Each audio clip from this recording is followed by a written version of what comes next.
எதிரிகள்லாம் நினைச்சாங்க இயேசு என்ன பண்ணியாச்சு, முடிச்சுட்டாரு ஒரு சாப்டர், இதுக்கப்புறம் அவர் வர மாட்டாரு, அவர் எழுந்திருக்க முடியாது, மரணத்துல என்ன பண்ணியாச்சு, அவர் மரித்துட்டாரு அப்படின்னு நினைச்சான் சாத்தான், சத்துருக்கள். ஆனா என்ன நடந்துச்சு தெரியுங்களா? சீஷர்களும் அதை நம்பி ரொம்ப சோகத்தோடு இருந்தாங்க, ரொம்ப துக்கமுகத்தோடு இருந்தாங்க. ஆனா என்ன நடந்துச்சுங்க? மத்தேயு சுவிசேஷ புத்தகம் 28ஆம் அதிகாரம் 6ஆவது வசனம். அவர் இங்கே இல்லை, அவர் இங்கே இல்லை, தாம் சொன்னபடியே உயிர்த்தெழுந்தார், தான் சொன்னபடியே உயிர்த்தெழுந்தார். கர்த்தரை வைத்த இடத்தை வந்து பாருங்கள். பாருங்களேன், கர்த்தரை வைத்த இடத்தை என்ன பண்ணுங்க?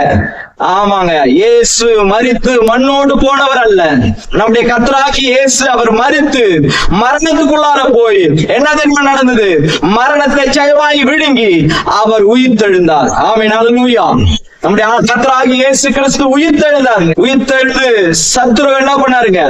காலி பண்ண, மரணத்தை ஜெயமாய் விழுங்கினார். வாசிக்கலாம், ஏசாயா தீர்க்கதரிசன புத்தகம் 25ஆம் அதிகாரம் 8வது வசனம் வாசி. அவர் மரணத்தை ஜெயமாக விழுங்குவார், அவர் மரணத்தை ஜெயமாய் விழுங்குவார். கர்த்தராகிய தேவன் எல்லா முகங்களிலும் இருந்து கண்ணீரை துடைத்து தமது ஜனத்தின் நிந்தையை பூமியில் இராதபடிக்கு முற்றிலும் நீக்கி விடுவார். இதுதாங்க நடந்தது. அவர் ஜெயமாய் மரணத்தை ஜெயமாய் விழுங்கினார், ஜெயம் எடுத்தார் மரணத்தின் மேல. இந்த மனு குலத்தை, உலகத்தில் இருக்கிற எல்லா ஜனங்களையும் சாத்தான் மரணத்தினால கட்டி வைத்திருந்தான், மரணத்துல விழுங்கி வைத்திருந்தான், பாவத்தினால மூடி வைத்திருந்தான், நித்திய ஜீவன் இல்லாம செய்திருந்தான்.